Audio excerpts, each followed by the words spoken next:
This is the Jerry Callahan Show.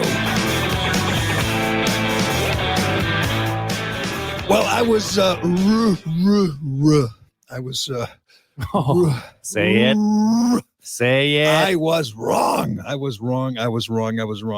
Can I just say that one thing, I'll get to all the things I was wrong about, but the one big one, the one thing that surprised me, literally I sat there in disbelief, is for at least, half that game, more than half that game, Tom Brady was nervous. Tom Brady was skittish. Tom Brady was sailing throws. He was not accurate. The moment, and I understand this, one of the great clutch performers of our time, one of the great winners of our time, and he won. He won when it mattered. It came down. That's the definition, kids, of a moral victory. If you're a Patriots fan or Belichick or Steve Belichick, is you almost beat Tom Brady. You flustered him. You confused him. I never thought any of those things would happen. He had 10 touchdown passes in the first 3 weeks, which is more than Cam Newton had all last year. And last night he had 0. Last night he had issues. Last night he made some strange decisions and some really bad throws. He had a QB rating of 70.8, well below young Mac Jones, who thoroughly outplayed the GOAT under the circumstances. There was a lot of pressure, a lot of intensity, a lot of energy, a lot of rain. At kickoff, and a lot of people were tweeting this, but our buddy Rob O'Neill tweeted, "There's no way Tom Brady is losing this game," and that's how I felt at kickoff. I felt that it was all working in his favor. Issues, that like rain, like pressure, like all the things that were swirling around. Generally, he's used to all that stuff. They help him. Yeah, they help him. He's right. good. He's good with those things, with the elements, with the issues. He usually harnesses them, and it makes him better. The rookie, on the other hand, was not going to be able to handle this situation. The moment was too big for him. That's what I said. And again, I was wrong about all that. Mac Jones was much, much, much better than Tom Brady. Bill Belichick and his lizard boy, Steve Belichick. Tongue guy?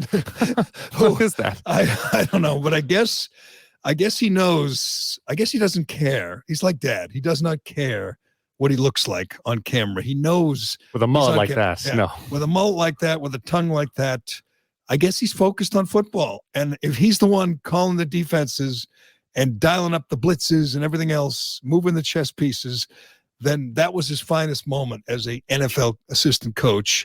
If he is, we're still not sure, but he did a terrific job. Steve Belichick and Bill Belichick did things, I think, surprised Brady in some ways. I mean, Brady had no picks, and his head coach, Bruce Arians, after the game said Brady was very careful out there. That's not something you often hear. And Arians is pretty candid and in these situations, and he knows his quarterback was not good, was not great. I mean, I thought when he took the field, I said he's going to carve them up.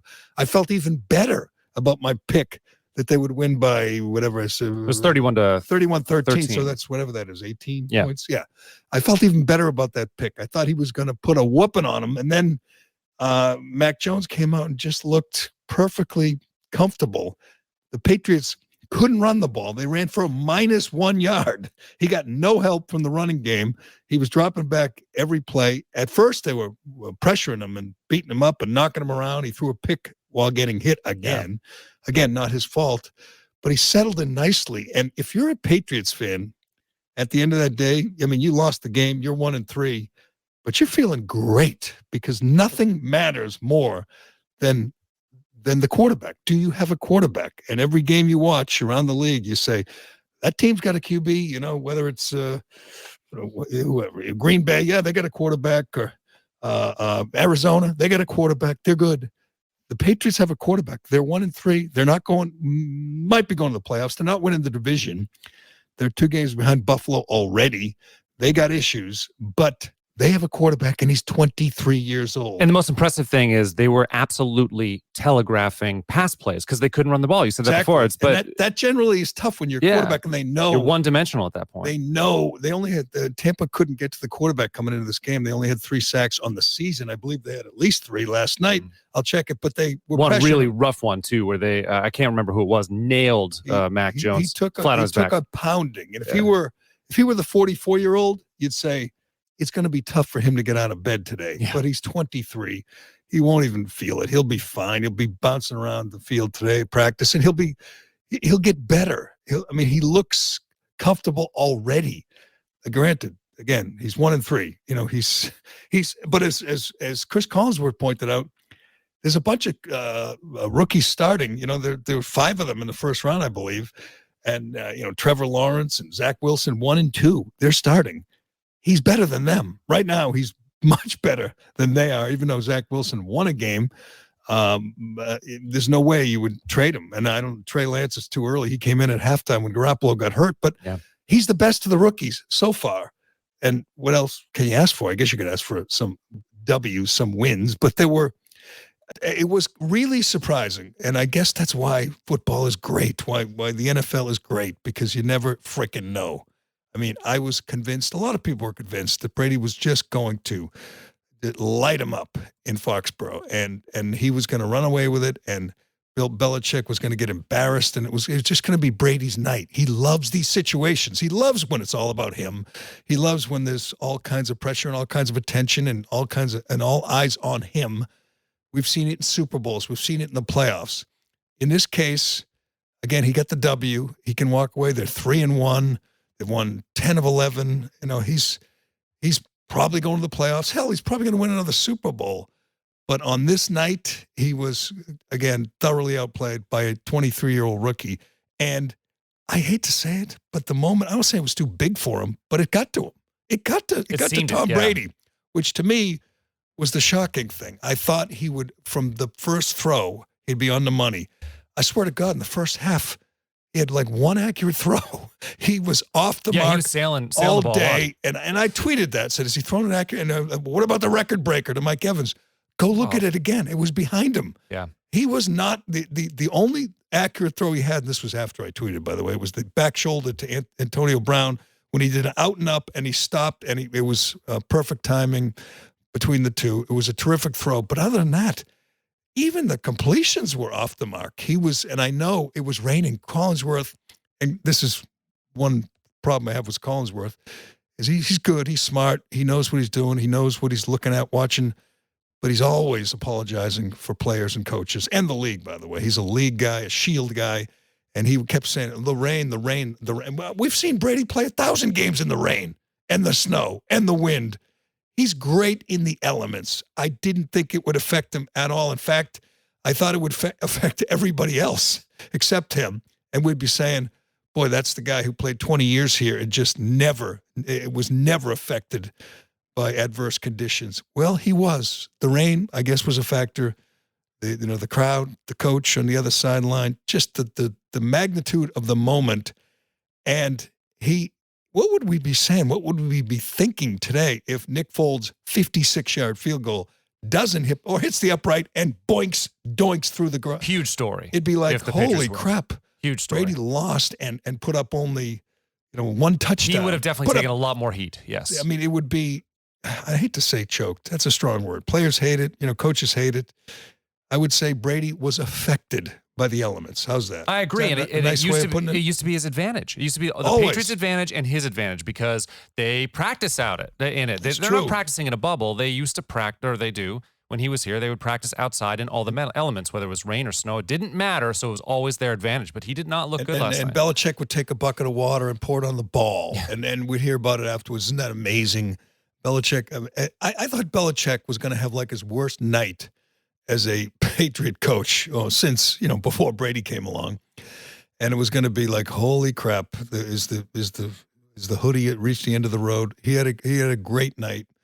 It is amazing that the Patriots didn't score more than 17, when you think about how good Mac Jones completed 19 straight passes.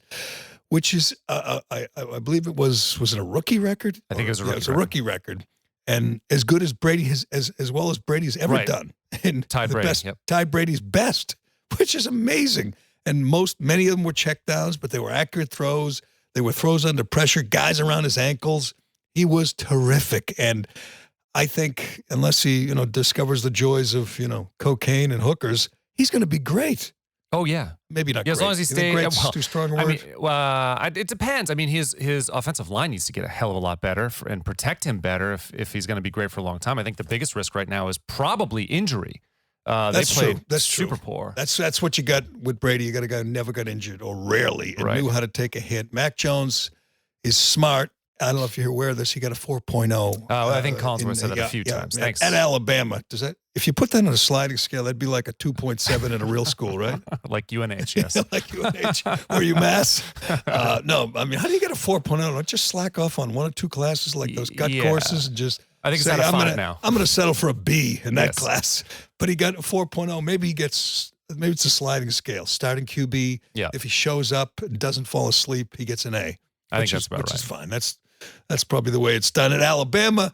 But he was superb under the circumstances. He only had a couple bad ones. In the fourth quarter when he threw against his body, that was a really crap throw. But mostly he was on the money. And his receivers helped him out too. I mean, was it Myers had a good game? He did, and Myers can throw the ball too. By the way, that was pretty cool to see. Whatever it was, double pass back to Aguilar was perfect, right on the money. And I guess it's not going to be a surprise because they're going to run that play all year because he can throw, and it worked. And they got nothing to lose. They came out with the trick plays. They did everything they could, but win. Now to question the coach.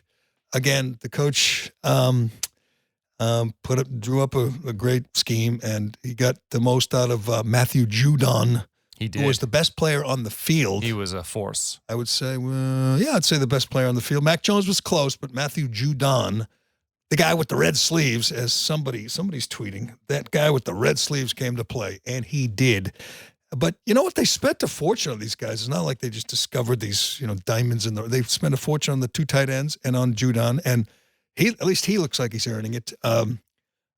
He was in Brady's face the whole time. You could tell Brady respected him after the game. Brady, we say this all the time. I've been saying it for 20 years. Brady just does everything right, like off the field, just handles the media right, handles former players, former coaches, fans, whatever. He just does everything right. He never gets flustered. He never complains about the demands. He was talking to Peter King like after midnight saying how exhausted he is from this week and how it just wore him out. But, I mean, how many guys did he hug and talk to and look in the eye and make them feel like they're his buddy from his days in New England or, guys in Tampa now? They all love the guy. I've said it 100 times. You'll never meet a former teammate who badmouths him. It's an amazing track record. Even the media, like Drew Brees is clapping. He broke his record. And, all these guys, Rex Ryan, all these analysts who you think might have some ill will toward him because he whipped their ass so many times, they all like him. They don't just respect him. They like him. It's like a great lesson for, young players, for Mac Jones. Just watch this guy, the way he handles all the pressure. Not necessarily on the field, but off the field, all the demands. He's just the best at it. And I'm not sure if he does a morning radio show in Tampa. I've never heard anything about it if he does. But he handles that beautifully, too. Unlike Bill Belichick, he doesn't let it get to him. His persona's contrived. Like, he's a brand, and he gets that, and he knows how to play that part well. We're not getting how he really feels about stuff. But it does come across as... He never gets to that point where he gets pissed. No, he doesn't. Snaps or, just rolls his eyes. Does a Brooks Koepka, just rolls his eyes at somebody. I mean, he just never does that, which is amazing discipline after 22 years. But on to the Belichick questionable decision. And I don't know how many people were thinking this as it was unfolding. Turtle Boy was tweeting his ass off about it because... Gloating a little bit too. Gloating, yes, because he said it would be a close game, and I didn't, which I made clear on my own. I was wrong. I never, ever thought the moment would be too big for Tom, but it was at times. But attempting a 56-yard field goal in the rain, that happens to be the longest field goal of Nick Foles' career. Right. That's long. That's long. On fourth and 3, I believe, attempting that field goal when even if it's good, you give Brady another minute to come back. So it was really questionable, and I guess Belichick was asked about it and said, "Yeah, what do you yeah." But how do you feel about it? I thought it was stupid. I thought it was stupid. You're trying to find the age of Nick Foles? Yeah, just getting his age here. Okay. How do you spell Foles? F-O-L-Z? It's F-O-L-K. Isn't it Folk? I'm sorry, Foles, whatever. Nick Foles is somebody else. A 36-year-old kicker. 36. Who's been around for a long time. That's his career long. Now, granted, he had a bunch of kicks in a row. Yeah, 30 plus. 30 plus. He's been excellent, but he's not a big leg. He's not a lot. If you go for that and you get it, you get him closer. You use up more time. You also have the possibility that Brady doesn't see the field again. It was a bad decision, even though it missed by 6 inches.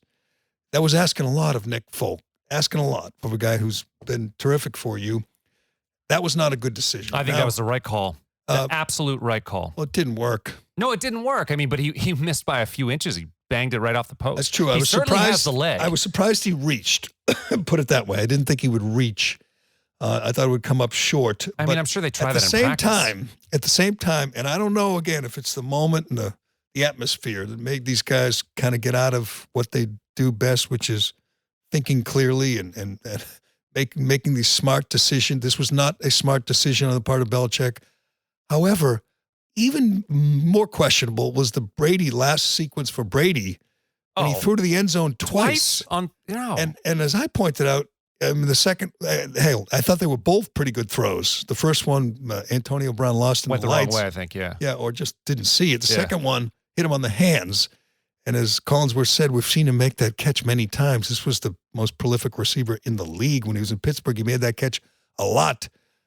He knew how to get in the end zone and score touchdowns. And it was a good throw by Brady. But if he catches it, you're up by 8.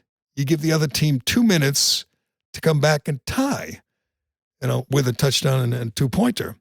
If you go for the first down, which I believe it was 3rd and 6 when he went for the end zone, you go for the first down, you use up clock, you give your field goal kicker a better shot of kicking it because you're getting closer, and you don't give the other team, you don't give Mac Jones, and you don't want Mac Jones to have one last chance. You just don't, and you just use up the clock, get in field goal range, then you kick, then they have no time. It made no sense to go to the end zone twice, even if you complete it.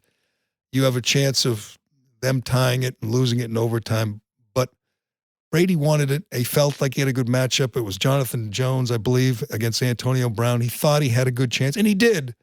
But it was trying to do too much. Yeah, the risk is too high at that point. And he used to do that here sometimes, too, where he would go for the dagger when he probably shouldn't have.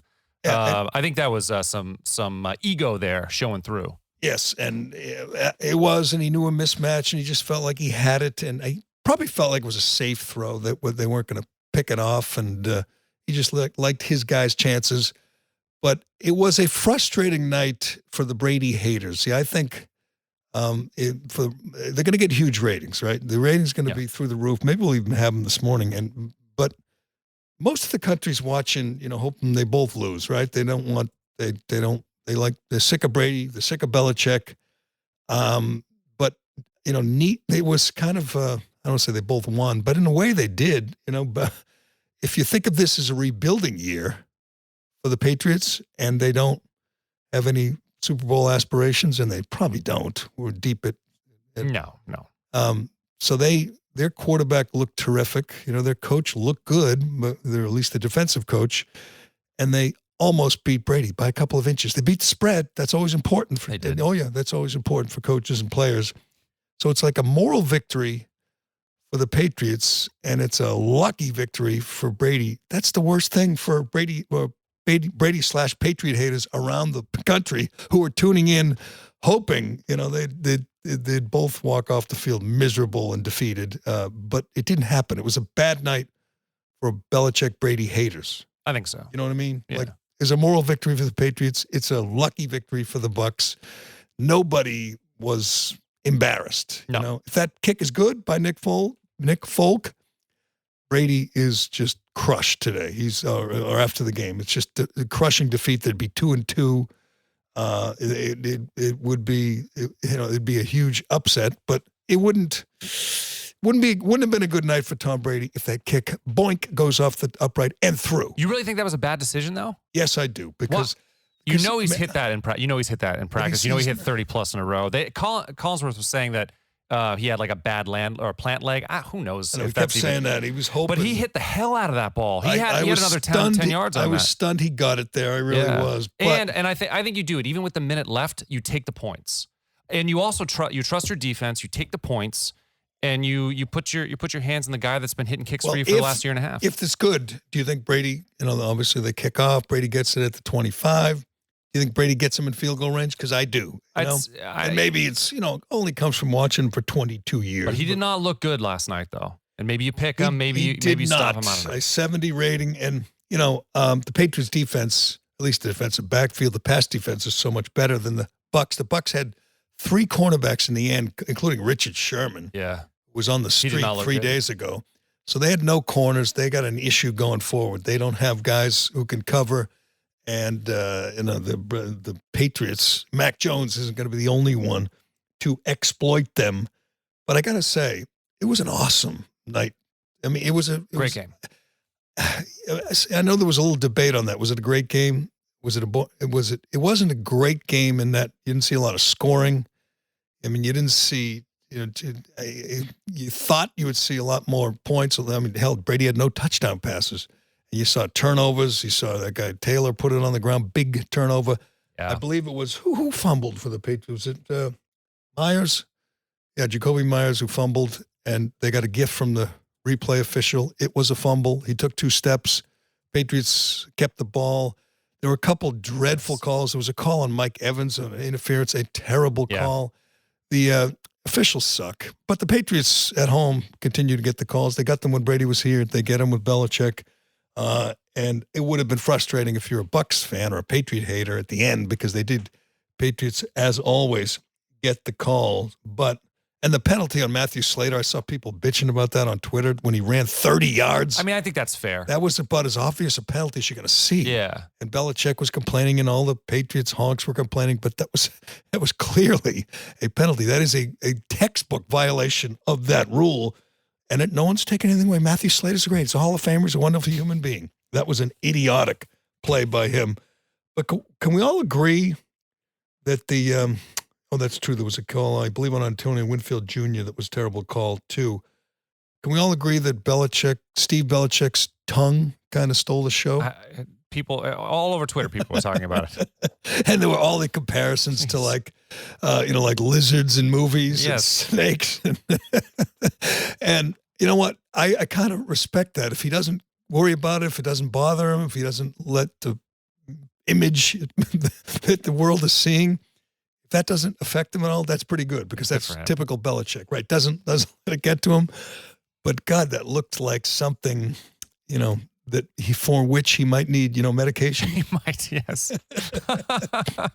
Oh, man. And maybe he is, but he looks just, as Collinsworth said, he's got that Gruden intense look. It goes beyond that. There's something, it looks like, Aaron Paul in Breaking Bad when he's having a friggin' meltdown. I mean, he looks like, I don't know, one in a movie where a guy would be like half lizard, half human. I don't know. You know all those movies. Well, it's kind of remind me of Beetlejuice when Beetlejuice turns into the snake Bannister thing. Yes, that's what that. And I have a feeling the Twitter's sphere is not done with Steve Belichick. Oh no, he's meme-worthy. But he has to be feeling good today, even though they lost. By the way, the Patriots have lost 3 home games, and it's week 4. That's not good. If you want to get right down to it, it is a very, I don't want to say bad loss. It's a good loss, but it's, they're already, essentially, I don't say out of the race. Buffalo's going to win the division. They'll be fighting for a wild card. They're 1-3, which means they have to go like 10-4. Let's see, 14. 10-4. The rest of the way to make the playoffs. To make it as a wild card, they have to go 10-4. Does that look like a team that's going to go 10-4? 3 home playoff losses. By the way, I was trying to figure out how many times Brady's done that. Home losses in an entire season. Brady had 5 years here, I believe, where he didn't even lose 3 games total. I mean, road, home, total. Where he went 14-2 or 15 or 16-0. This kid, Jones has been good. Again, the best rookie out there, but he's 1-3. They lost to the Saints at home. The Saints just lost to the Giants, the winless Giants. They lost to the Dolphins at home. The Dolphins just lost to, who did the Dolphins lose to? The Dolphins just lost to the Colts, who were 1-3, at home. Dolphins lose to the Colts. Saints lose to the Giants. These are not good teams the Patriots have lost to. That's a good team they lost to last night.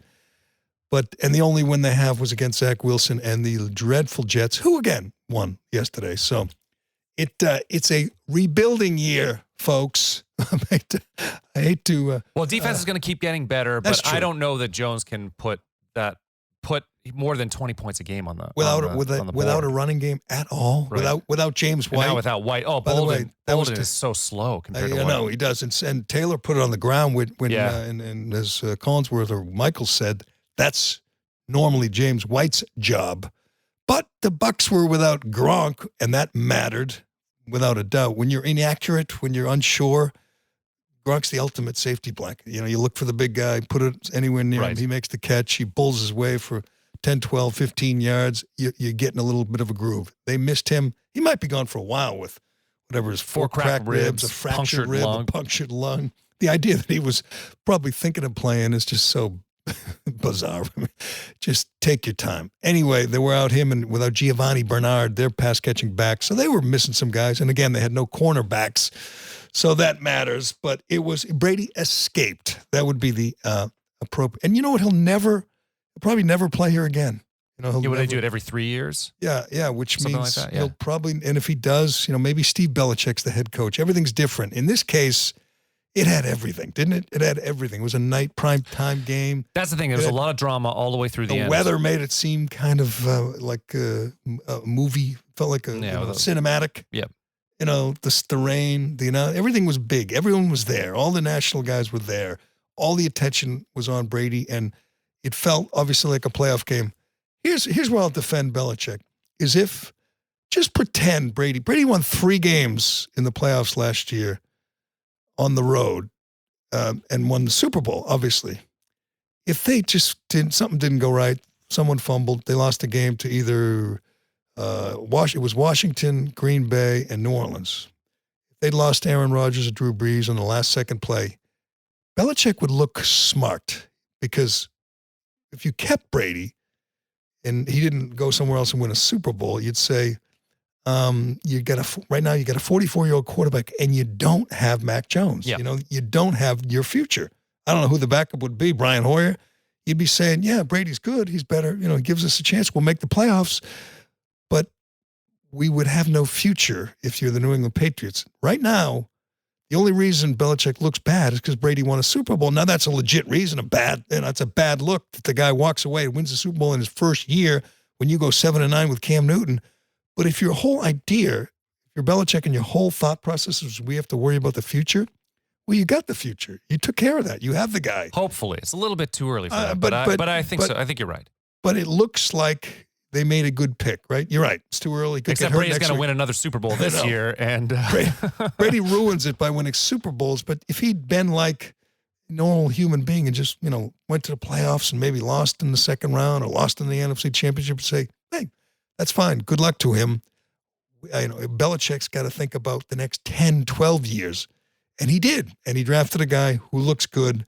And you can, Patriots fans walking out of this Foxborough, walking out of Gillette last night had to say, you know what? That sucked. That field goal doinking sucked. But our guy looked pretty damn good. And he looks, and I always say you got to do 2 things above all, 3 things to play quarterback in the NFL. You got to throw accurately. You got to make quick decisions and release it quickly. And you got to be able to handle the pressure, figuratively and literally. And he did all 3. And he wasn't seeing ghosts. He had pressure, particularly through that first half, and got hit a bunch of times, was not seeing ghosts. He seemed very comfortable back there. Before we move on, we have to mention that one of the things I enjoy when Belichick loses is to see just how difficult he can be on Monday with the media, and he does his morning radio thing, and then he does press conferences like 10 minutes later, and he'll be difficult, but it won't be what I was hoping, like where he was ready to bite people's faces off, because he knows he had a good night. He knows that he went to the Tampa Bay locker room, which is weird.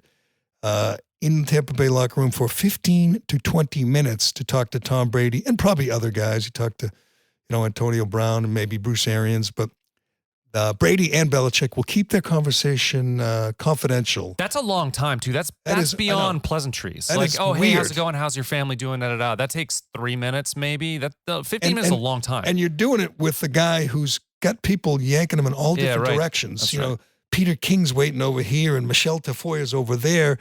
And Belichick and Brady sat in the corner for 15 minutes. I'm with you. Eternity. That seems like, I can't imagine Belichick spending, 15 minutes talking to anybody. Yeah, what are you talking, what is strategy? What are you talking about? I don't know, just old times.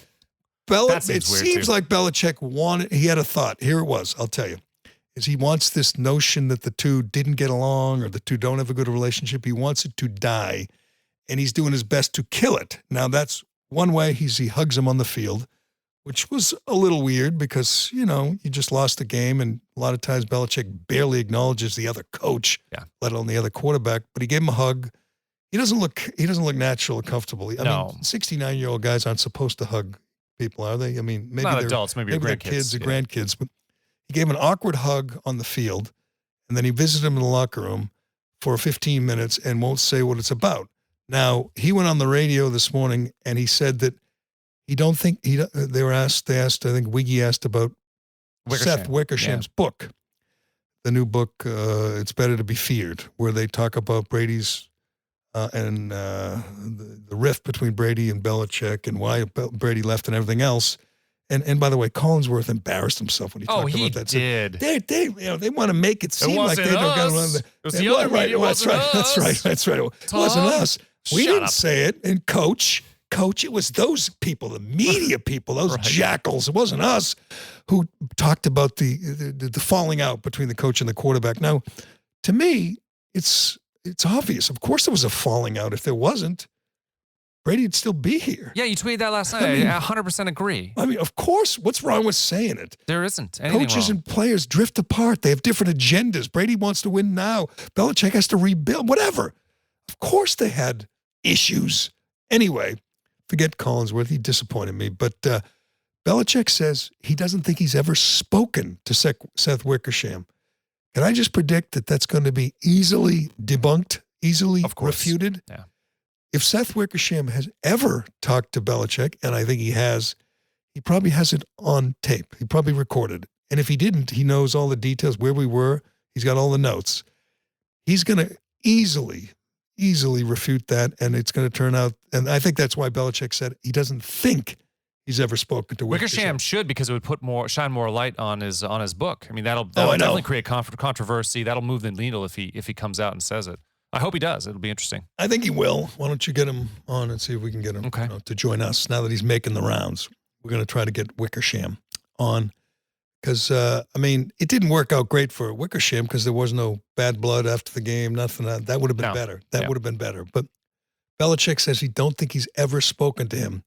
And again, he says third or fourth hand sources. That's how you do tell all books. That's how you get inside stuff from third or fourth hand sources. But I'll be curious to see going forward if Wickersham does indeed say, gee, that's funny. I got it on tape. We had a conversation and it went for an hour or whatever, because I guarantee you at some point Wickersham spoke to him, whether, Belichick cooperated or just said, get lost. But, Wickersham definitely said, Coach, got a couple minutes. Can we talk at a press conference or at whatever, somewhere. So we'll see how that goes. But, we got a lot of other stuff to get to. It was a crazy, busy weekend. We got to get to the most beloved NASCAR rider ever, Brandon Brown. Yes. They're just chanting his name everywhere. They love Brandon Brown. And they're chasing Kristen Sinema into the ladies' room now. God, these people are out of control. We'll get into those stories and a lot more today on the Callahan Show, brought to you by DCU. Do you love your car but hate your car payment? No problem. Refinance your car today with DCU, and they can help lower your monthly payments, lower your interest rate, or both. Applying is easy, and their loan experts will help you find the loan term and the payment that fits into your budget. Get out of that high-rate loan and get the interest rate and the payment you deserve from DCU. Learn more and apply today at dcu.org/refinance. Insured by NCUA, membership required. We got a lot of good stuff to get to, and I hope we have the time for all of it, because I took lots of notes this weekend. Stuff was just happening left and right. I guess we should do this first because it is just hilarious. And there is, as someone said, we got a new national anthem, and we're going to abbreviate. We're not going to, spell it out for everyone. It's just going to be called FJB. That's the new, some songs, they just got initials. Yes. They're just initials. Right. FJB is the new national anthem. It started at college football games, but it's spreading to NFL games and now to NASCAR. And NASCAR, I don't even know what happened. It was like suspended for rain. Is that what happened? Yeah, that's right. Yep. So they're talking to this NASCAR driver, Brandon Brown. One of my favorites. I don't know about you. Always a big Brandon Brown. Big. Well, huge. Yeah, I'm sure. He's the best. Yeah, sure. He's the best. Brandon Brown, he's the best. That's why I was chanting. I was chanting at home in front of the TV, but the people in the crowd at Talladega were chanting, "Let's go, Brandon." It was pretty clear, wasn't it? I think that's right. Yeah, let's go, Brandon. This, I've seen it. I've probably seen it 8 times because I can't stop laughing. The crowd, I'm being facetious, the crowd was chanting, "F Joe Biden."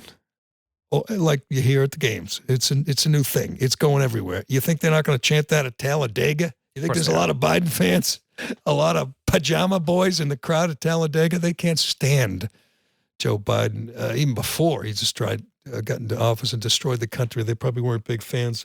So as NBC is interviewing, do we have her name, by the way? I don't have her name. I don't have her name. Can you see if you can find her name? The NBC reporter covering NASCAR has a live interview with Brandon Brown. I think he was like in the lead or whatever when it was suspended. I don't know. I don't know how that works. He's in the lead, and they started. And today they race? Tomorrow? Yesterday? I don't know. Doesn't matter. Kelly Stavast, Stavast. Kelly Stavast is the interviewer, and she says she's interviewing him about the race, and the crowd starts chanting, "Fuck Joe Biden." They pop the new national anthem. And it's pretty clear that you can hear it, especially if you've heard it many other places. But no, no, they will have none of that on NBC. Kelly what is it? Stavast. Stavast? Yeah. Yeah. Again, one of my favorite NASCAR reporters. Kelly says, "Boy, they love you here in Talladega. They're chanting, 'Let's go, Brandon.'" And can I just say, that was a huge hit on right-wing Twitter over the weekend. Everybody was chanting, "Let's go, Brandon." People were changing their Twitter handles to I love Brandon. Let's go, Brandon. Brandon Brown is now a huge figure, very popular figure on among the right-wing media because of this NBC reporter who I'm not sure she did this on purpose. I don't know. Did you hear it? Was she really?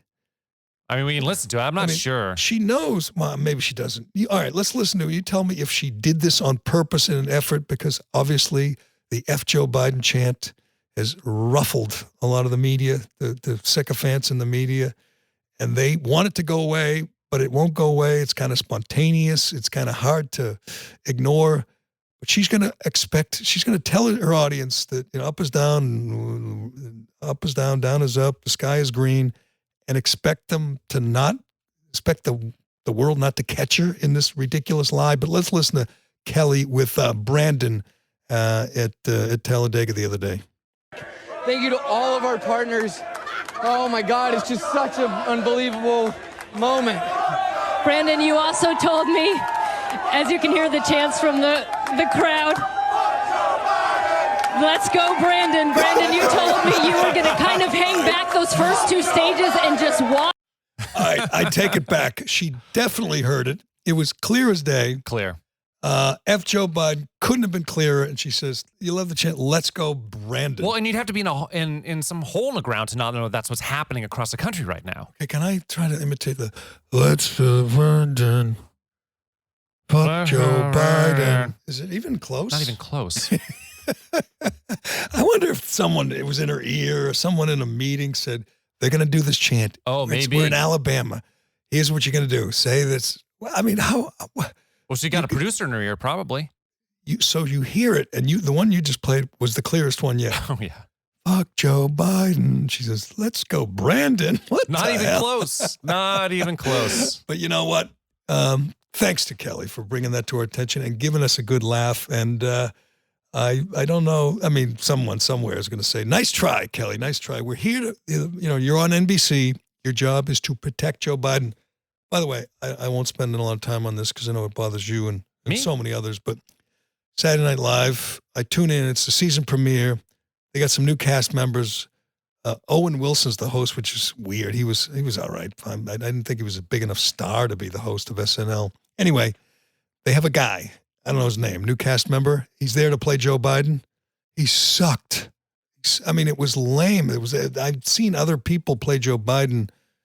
And I guess they're, was it not Daryl Hammond, Jason Sudeikis, one of those guys, and they did a good job. This guy is terrible. And it was so unfunny, like they always are, but this was the opening skit.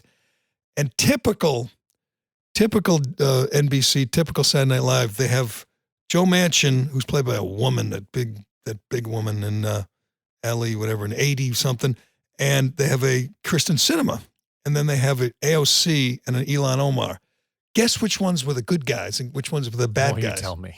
This is, it's, obviously we know what's going on. Obviously AOC is an insane socialist radical. Ilhan Omar hates this country. She's the one that said some people did something on 9/11. She married her brother. I mean, these are two just people on the lunatic fringe, and they're the good guys, according to SNL. The bad guys are Sinema and Manchin, who aren't really up for blowing $3.5 trillion on this socialist wish list. I mean, you can call me, biased, but I'm just going to say that Manchin and Sinema better represent the average American than AOC or Ilhan Omar. But whatever, it's a bunch of radicals who work there who write this stuff. Anyway, the skit was terrible. They were all terrible. They had a Chuck Schumer. The only one that seemed remotely, like a decent impersonation and was kind of funny was Pete Davidson. He's Andrew Cuomo, and he sort of looks and sounds like him. Pete Davidson's like one of the better cast members on that show now. Which Sad. This is James Austin Johnson is the new Biden. That's his name. You got to use his middle name. He's that cool. Well, JJ. All right, just look at that Biden right there on the left and tell me. He looks more like Eminem than he does Biden, doesn't he? He doesn't look like him. He doesn't sound like him. It was terrible. I guess that's the best they could do to come up with. And I guess I have to give him credit because I've been ripping them for a year because they won't make fun of Biden. They will not come up with a character and mock Biden. They still don't have a Hunter Biden, by the way, but they have a Joe Biden. They tried to mock him and make him appear absent-minded, but it was terrible. I don't think it's going to last. But the Kristen Sinema character was that one woman that plays all the good-looking characters on SNL. She was okay. Kristen Sinema's a star now, and the radical lefts has made her a star. The AOCs and Ilhan Omar's and Ayanna Presley's have made her a star. It was only a matter of time because she is so interesting. Now, obviously, I wouldn't agree with anything. She's a Democrat, but she's what they call a moderate. I don't think there are moderate Democrats, but she's, not a complete lunatic like AOC and Ayanna. And she's kind of hot, and she's bisexual, and she does Ironman triathlons. Okay. Doesn't it sound like a star in the making? And she's one of the two most important legislators in D.C. I don't. I just any politician is not a star to me, so I'm not impressed. Well, you got to grade it on a sliding scale. Huge sliding scale. Because she is, and everybody who's close to her, everyone who knows her, says she loves the role of being a contrarian and being the center of attention. Well, the only way that happens is if she stands up to the AOCs, the Bernies, the Bidens, the radical left. She stands up to them. She will remain a star.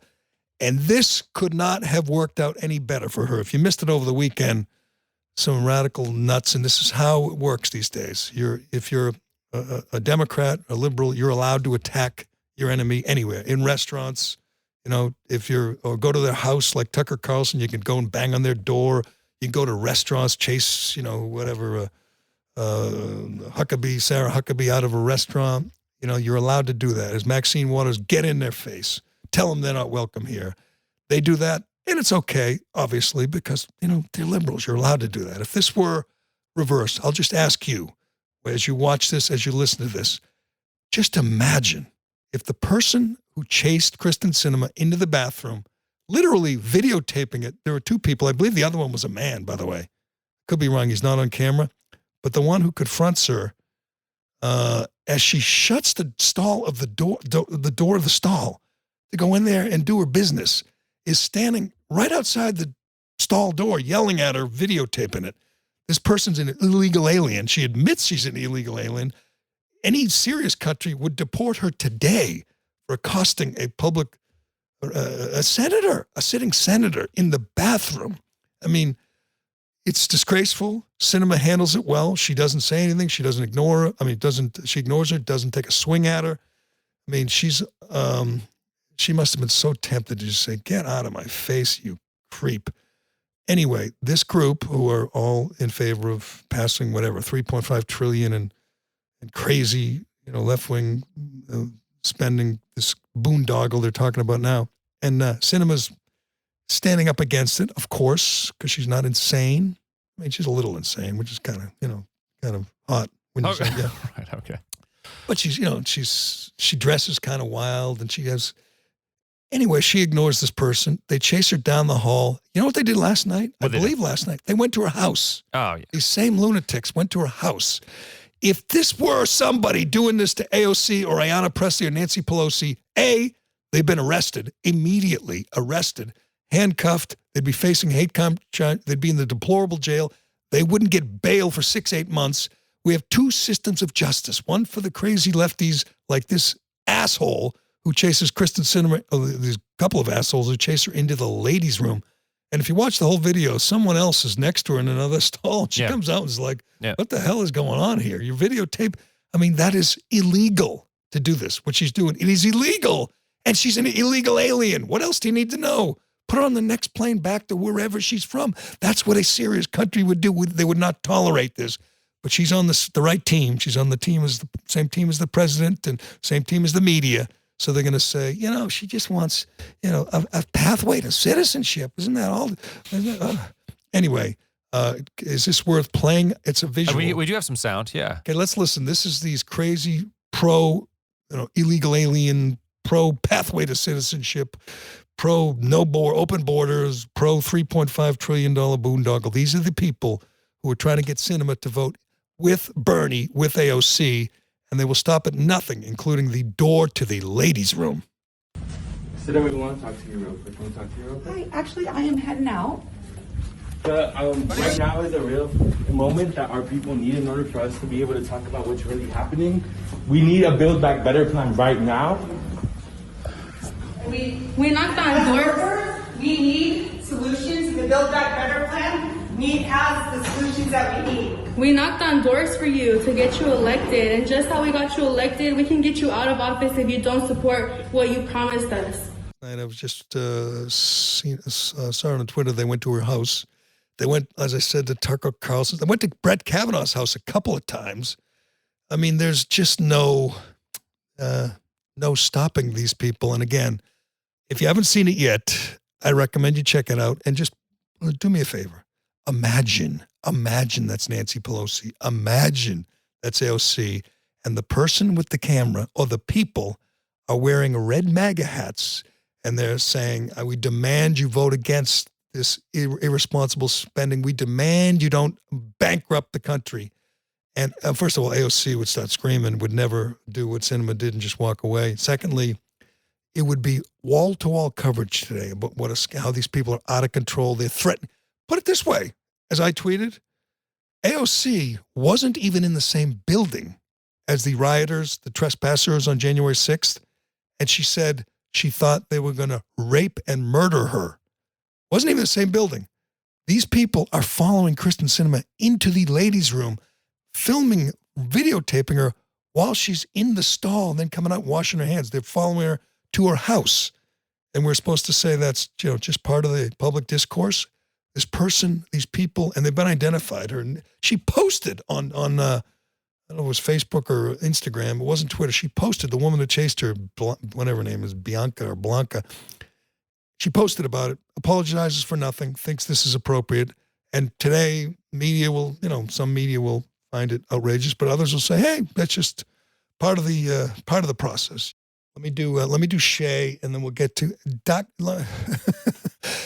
Fauci, who just will not go away. He is like a venereal disease. Just there's no cure. There's no getting rid of Dr. Fauci. The evil elf was back yesterday, and he's going to tell you what you're allowed to do this Christmas. I bet Fauci envies Australia, where they can just beat people who don't wear masks or comply. Oh, he wants them in jail. Yeah. He wants America to be Australia so badly, but not quite yet, flip-flop Fauci. But before we do that, let me tell you about Shea Concrete. This is for you homeowners and home builders out there. Did you know that Shea Concrete has a huge selection of precast concrete steps? Of course you did. I've been telling you about this. This is the best thing. I think it might be the best thing they do is their precast concrete steps. Whether you're building a new home or you need to replace an old staircase in an old home, Shea has great values with designs for any home. Available in concrete, or you can customize the steps with beautiful stone, granite, or brick. A new staircase can dramatically upgrade the front entrance of your home. In most cases, they can remove the old stairs and have you walking up your new front steps within hours. Just like that, you call Shea, they come over, they take the old steps away, which, by the way, they're really heavy. That is a pain in the ass. They take the old steps away, they put the new steps. You can sit in the window with the AC cranking and watch it all happen. And when they're done, your house looks better and it's worth more. This isn't an expense. This is an investment in your home. Check it out. You can learn more about Shea's precast concrete steps at sheaconcrete.com. And by the way, you can also look for a job there. You can go to Shea Concrete or get on sheaconcrete.com. They're always hiring. It's a great company, a great place to work. Maybe it's time for you to upgrade your profession and go work for Shea. Check that out as well at sheaconcrete.com. I had a couple more things. Fauci came out, and I can't believe that he still does interviews on Sunday mornings, but I guess, that's the way it works. He's on the team with MSNBC and ABC and Chuck Todd and George Stephanopoulos and the whole crew. They're on the same team. They ignore the fact that he financed the research that gave us the coronavirus. He paid for this pandemic, or we did. I mean, you think when you heard that first time, you said that's a deal breaker. He's done. And I think Trump will always look back on his 4 years with one great regret, is not firing this creep a long time ago, handing him this power. No unelected official in U.S. history has had more power than Fauci, the highest paid bureaucrat in D.C., and a guy who does not... who's not letting up, who can't get enough power, who wants to control our lives, and was actually asked. I don't even know who asked. Do you know who asked this question? It was a Sunday morning show, but asked him about, could we have Christmas this year? What do you think, Doctor? Will we be able to celebrate Christmas? And remarkably, he says, we don't know. We'll let you know. Gather for Christmas, or it's just too soon to tell? Margaret, it's just too soon to tell. We've just got to concentrating on continuing to get those numbers down and not try to jump ahead by weeks or months and say what we're going to do at a particular time. Over the weekend, Fauci said on Face the Nation that it's too early to tell whether we can gather on Christmas with the family. Okay, this was on a weekend where there was a full slate of college football, where Wisconsin played Michigan in front of whatever it is, 70, 80,000, 90,000. Where Georgia played, in front of 80, 90,000. All over the country, college football games were played as scheduled, no masks, no distancing. And then the next day, yesterday, full slate of NFL games. We're seeing stadiums full. Many of them are chanting, F Joe Biden, but they're full. People are going to games, they're going to NASCAR races, they're going to concerts. They've moved on. And you bring this evil elf back and have him say, we'll let you know whether you could gather at Christmas. As somebody said, I forget who tweeted this out, during the Patriots game, they said, do any of the people in Foxborough Stadium right now, 65, 70,000, Are any of them going to comply with Fauci's order if he says we can't gather at Christmas? No way. And my answer is yes, a small percentage, the ones in the press box. That's about it. The Globies in the press box. They'll be the ones who still think Fauci's some kind of oracle and they're going to listen to whatever he says. But the normal America are like, he doesn't move the needle anymore. That's the other thing. I look at it, I'm amazed. He does interviews. Yeah. I mean, he's been discredited over and over again. Rand Paul took him apart piece by piece. He's a joke. He's an authoritarian who doesn't care about kids losing a year of education. He doesn't even care about kids killing themselves or taking drugs or any of the collateral damage. All he cares about is controlling our lives in the name of stopping the virus that he helped create. If anyone has lost all credibility, I mean, I guess you'd say the military leaders, but over this virus, I mean, and he loves the virus. I mean, no one loves COVID more than Anthony Fauci. It has made him famous.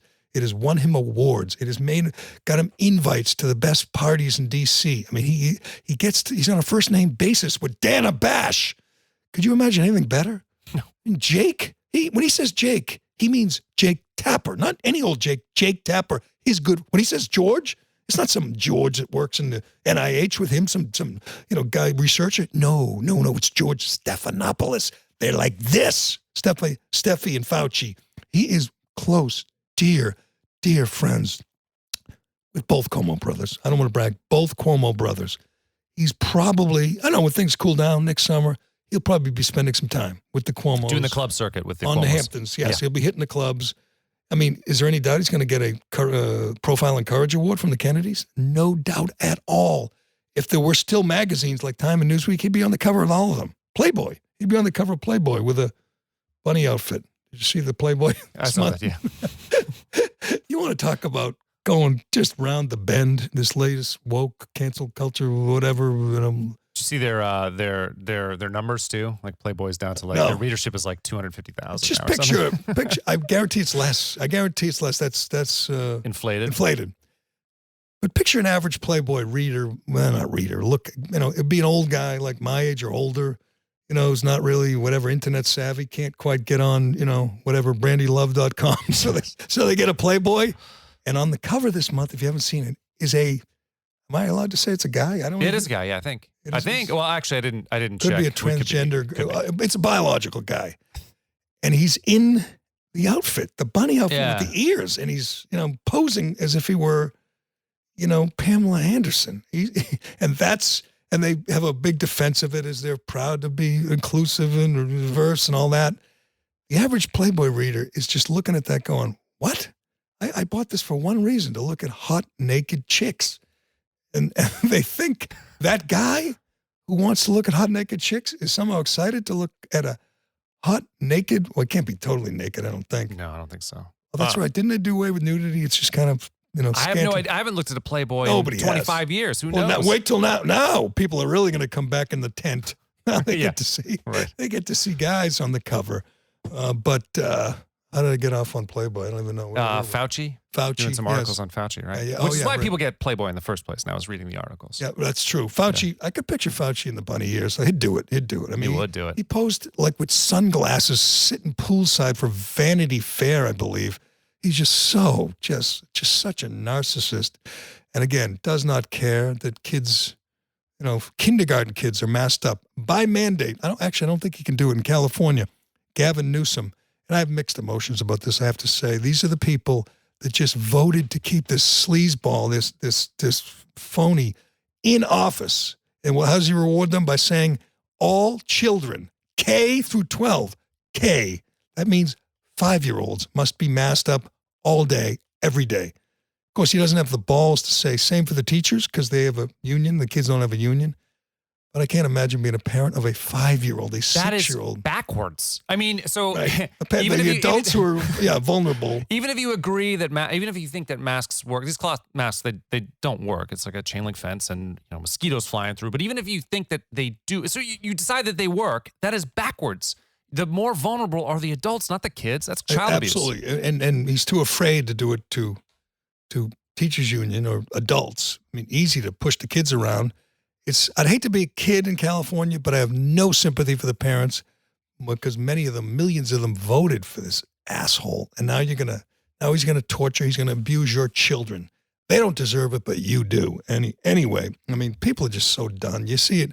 And again, we said this for weeks. Football's leading the way. The fans, the crowds, the college kids, they're leading the way out of this pandemic, and they're ignoring Fauci, and I'm sure, when they go to class, at least in the Northeast, they all have to be masked up. It's all kinds of stupid rules. They can't sit down in the cafeteria. They can get their food and go back.